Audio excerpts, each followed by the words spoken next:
Ahora vienen los principales activos financieros. Recordemos que los activos financieros o las finanzas se componen principalmente de dos partes, la parte de la deuda y la parte del equity, del patrimonio. ¿Qué son los securities? Se habla mucho de los securities, que en Estados Unidos están hablando que Gary Gensler dice que hay securities, que los security tokens, etcétera, son títulos valores o son instrumentos financieros. Y en Estados Unidos hay una forma muy clara para diferenciar los instrumentos financieros de los no instrumentos financieros, que es el Howey Test. Este Howey Test nace alrededor de 1940, si no estoy mal, en Atlanta, a un señor, o más bien en Georgia, no en la ciudad, sino en el estado de Georgia, tenía una plantación de naranjas. Tenía la mitad de su terreno plantado y la otra mitad no estaba plantado. Y él decía, oiga, yo necesito recursos para poder financiar la plantación de la segunda mitad de mis terrenos. Entonces decía, ¿cómo voy a conseguir recursos? Bueno, pues le voy a vender a la gente unas naranjas a futuro. Dijo, mire, ustedes me dan un dinero ahorita y yo en el futuro les voy a dar unas naranjas. Pero ¿qué pasó? En Estados Unidos dijeron, bueno, un momento, señor, usted no vendió naranjas. Usted lo que vendió fue un instrumento financiero, fue un contrato de inversión. ¿Por qué? Y salen estas cuatro preguntas. ¿Por qué?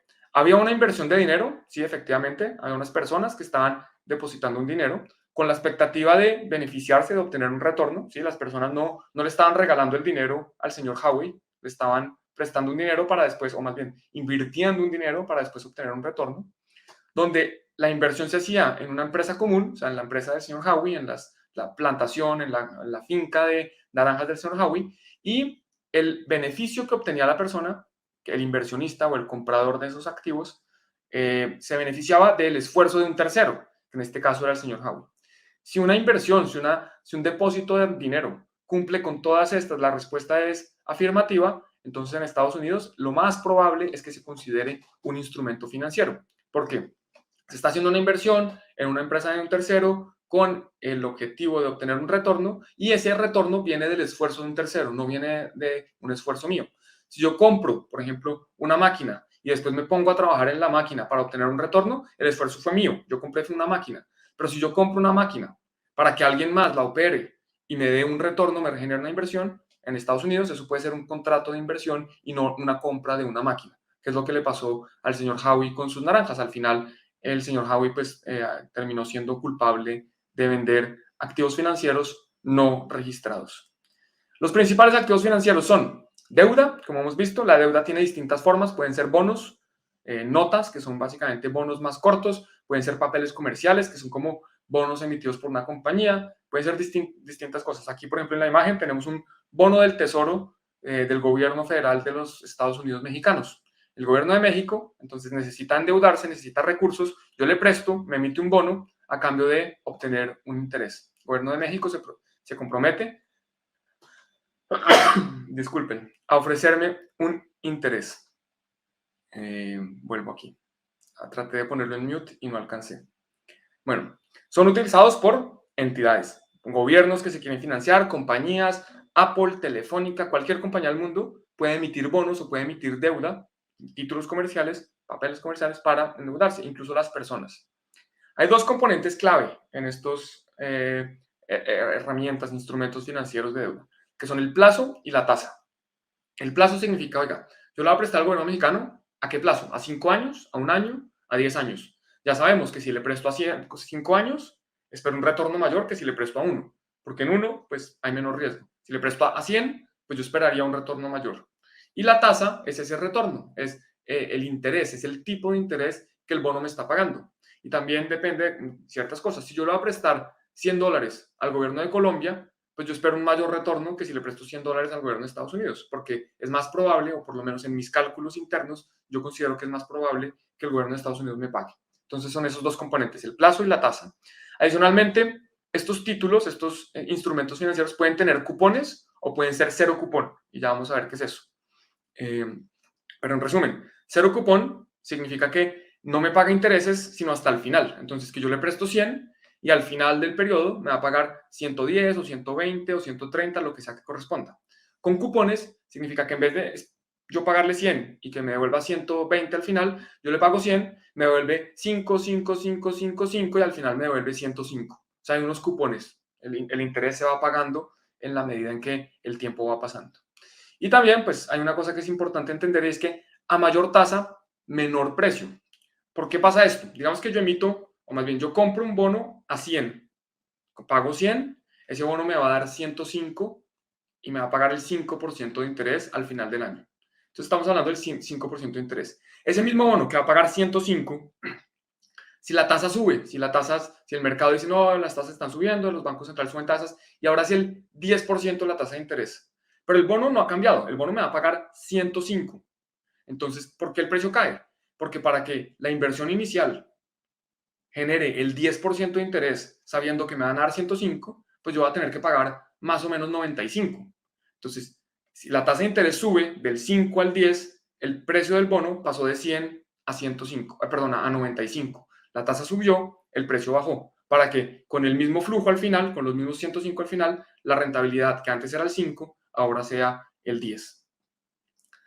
El siguiente instrumento financiero, y aquí terminamos, digamos, la parte del balance general, son el equity o el patrimonio. ¿Qué es el patrimonio? Son las acciones. Son una participación en una compañía. Es yo ser dueño de una parte, de una participación de una compañía. Esas son las acciones. Hay distintos tipos de acciones. Hay acciones preferenciales y acciones ordinarias.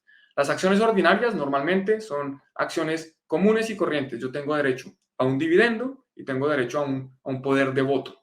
Yo puedo votar por las decisiones de la compañía. Las acciones preferenciales, por lo general, y hay distintos tipos de acciones, pero pues no las podemos cubrir todas, prácticamente podríamos dar una clase de solo acciones o de solo bonos de cada una de estas herramientas. Bueno, pues las acciones preferenciales son acciones que tienen preferencia en el dividendo, pero no tienen derecho a voto. ¿Qué significa que tengan preferencia en el dividendo? Significa que si la compañía generó, digámoslo así, $10,000, pues primero va a haber un dividendo para los accionistas preferenciales. Si no alcanza para los ordinarios, no pasa nada, pues no alcanza, punto. Pero si genera 20,000 y alcanza para las preferenciales y las ordinarias, pues se le paga a ambos. Entonces, las acciones preferenciales sacrifican de cierta forma el derecho al voto a cambio de tener una preferencia en el pago de dividendos. Otro concepto importante cuando hablamos de acciones son las IPOs, que significa Initial Public Offering, muy similar a lo que algunos por aquí deben conocer como ICOs, Initial Coin Offering, pero aquí nos enfocamos en lo que importan, los IPOs. El IPO es una oferta inicial de acciones. ¿Qué pasa? Por ejemplo, nosotros tenemos una compañía, vamos a hablar aquí de Alfa Bitcoin. Alfa Bitcoin, aquí estamos Gael y yo trabajando y empieza a venir más gente, entonces ya tenemos el que nos está ayudando con marketing, el community manager, llega un señor que nos empieza a ayudar con ventas, después necesitamos un gerente financiero, empieza a crecer la empresa y empezamos a generar unos flujos de caja impresionantes.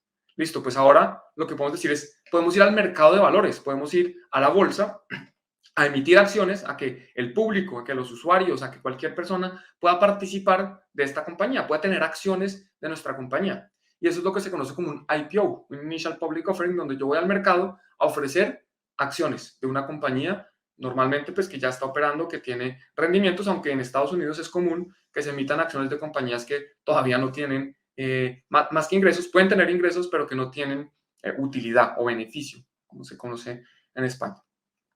Y el retorno de las acciones, así como el retorno de los bonos, viene de la tasa de interés es el retorno. Bueno, en el equity, el retorno viene de la valorización del activo, porque las acciones pueden valer más o menos. Entonces, si yo compro una acción en 100, mañana puede valer 105 y en un año puede valer, digamos, 110. Ahí hay un retorno que yo puedo obtener si vendo la acción y de los dividendos que he recibido en un periodo de tiempo.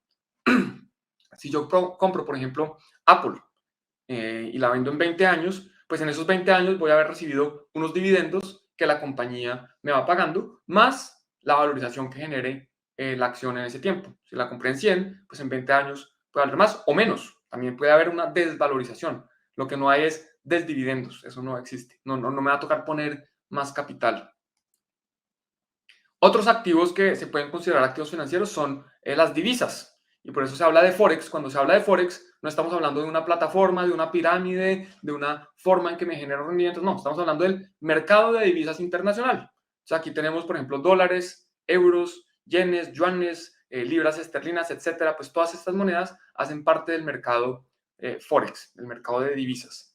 Tenemos los commodities, que aquí lo vemos, son materias primas, son el petróleo es un commodity, el oro, los granos, la plata, el cobre, etcétera. Aquí tenemos distintos tipos de commodities, bueno, pues de cierta forma estos activos se han financializado, se han vuelto activos financieros, a pesar de que el oro no es un activo financiero, el oro es una piedra, el oro es una piedra brillante, un mineral que tiene unas propiedades, lo mismo con la plata y el cobre, no son activos financieros, pero se han financializado.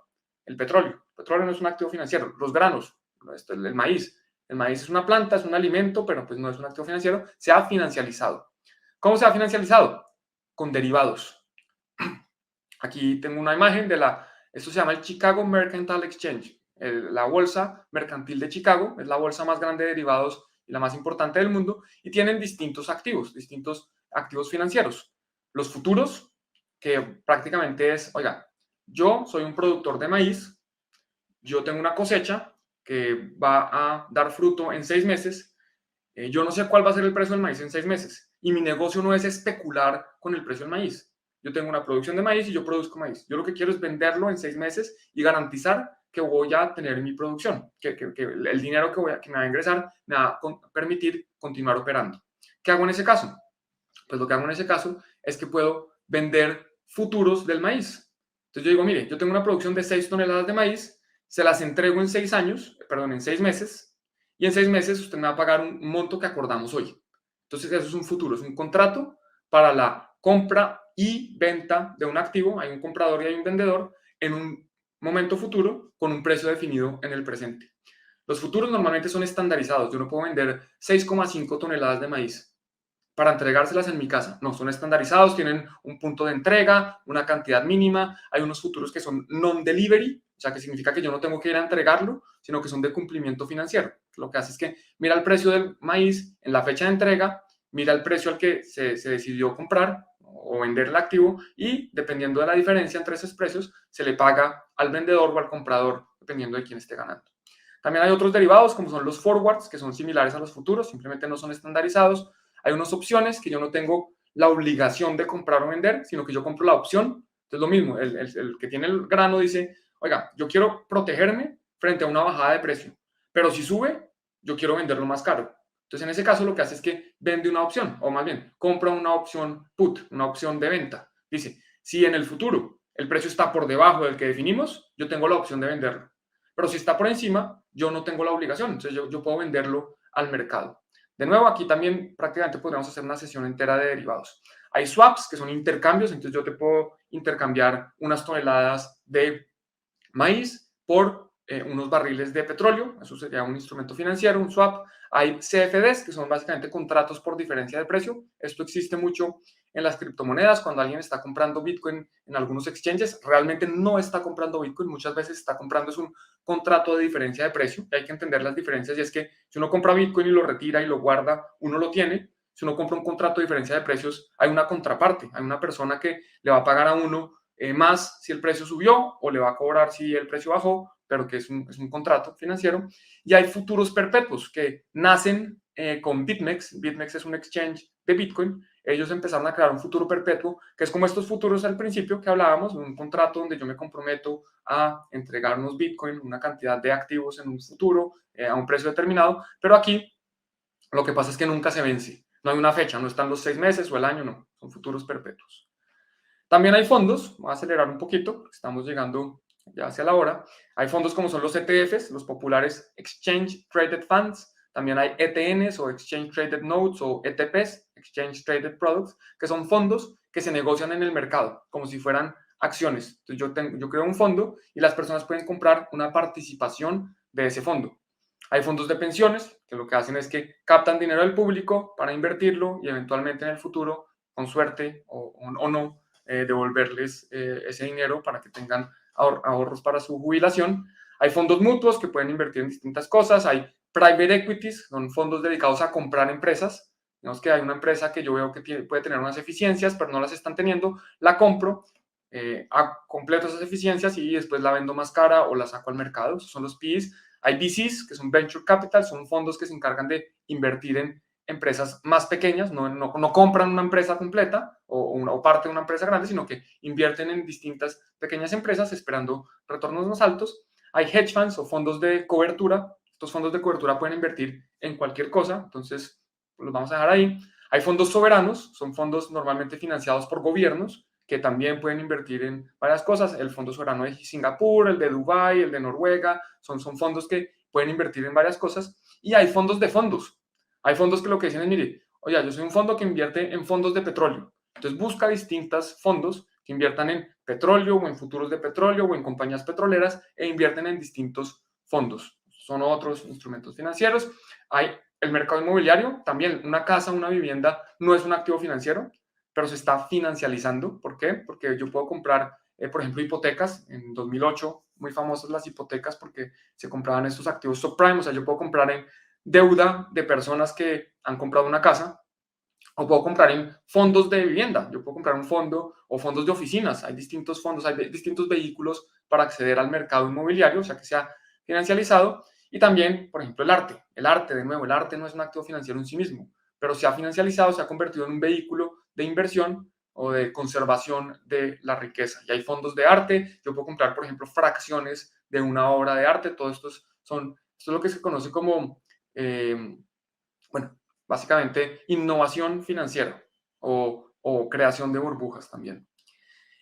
Existe Bitcoin, que desde mi punto de vista es un activo real, es un activo al portador, que el que lo tiene es el dueño, pero también es un activo financiero porque se ha financializado a través de derivados. Hay futuros de Bitcoin, hay ETPs de Bitcoin, hay opciones de Bitcoin, hay CDS de Bitcoin, CDFs, etcétera, etcétera, CFDs, hay todo. Entonces Bitcoin es otro activo. Tenemos los criptoactivos en general o las criptomonedas. Yo le digo criptoactivos porque no todos pretenden ser monedas, incluso la gran mayoría seguramente clasifican, o sea, se pueden clasificar dentro de algunas categorías descritas previamente, y podemos empezar a hablar de la tokenización.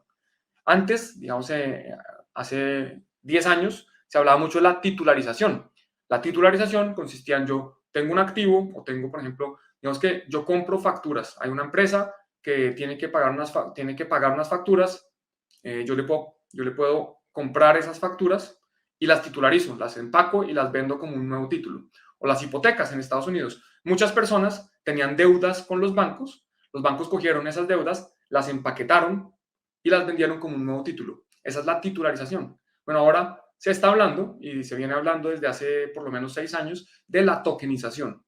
Y la tokenización puede ser coger activos reales, puede ser arte, oro, deuda, y representarlo en una blockchain, tokenizarlo. Pero ese no es el punto de